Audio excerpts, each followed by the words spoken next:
Buenos días, mi nombre es José Rincón, represento al equipo número 10 y le vengo a hablar sobre tensiones residuales y distorsiones en la soldadura. Principalmente se habla como soldadura, que es la unión localizada de metales y no metales, con presión o, no, o sin presión. Esto es a una temperatura adecuada y con el uso o sin el uso de material de apartado.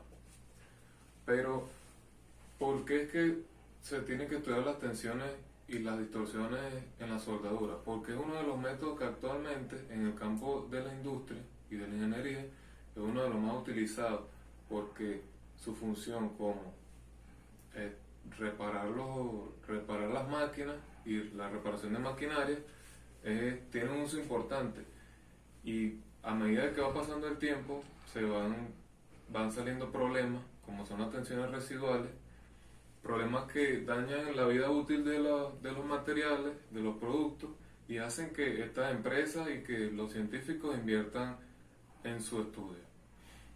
¿Cuáles son los fenómenos? Son, ya sea en la termodinámica, como es el campo de la temperatura, en el campo del esfuerzo, que es el campo de la mecánica, y en el campo microestructural, que es de la metalurgia. ¿Cuál es el origen de las tensiones residuales?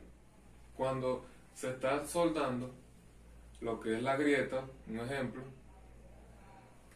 la soldadura caliente a la temperatura X, tiene que ser la temperatura adecuada, se le aplica la soldadura al mecanismo.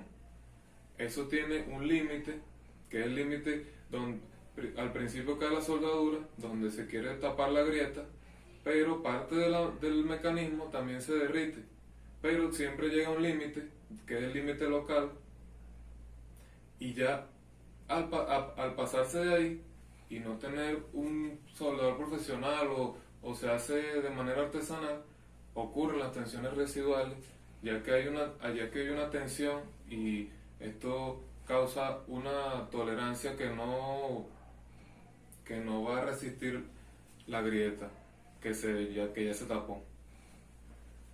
En las tensiones residuales hay grupos, se dividen en dos, que son los micro y los macro. Los macro son de tipo 1, son estudios que se le hacen aparte con problemas y son un poco más grandes que un grano, no llega a entrar en los micro. En los micro están las de tipo 2 y de tipo 3. ¿Cuáles son las diferencias? Que en la macro son ya de tipo 1, que son de maquinaria, ya a un nivel industrial. En las micro son a nivel de piezas, porque al ser microscópicas son a nivel de las piezas de la máquina. Son muy pocos los casos, pero puede ser que una máquina se dañe por culpa de una pieza pequeña. Por último están los efectos. Los efectos de las tensiones en el campo laboral son muy importantes, porque dañan la vida útil del producto, pero tiene la ventaja que ya al dañarse un solo producto, si es el mismo, ya sea de lo que se esté produciendo,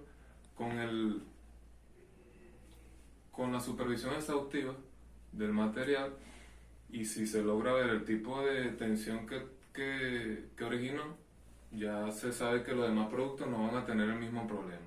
Muchas gracias.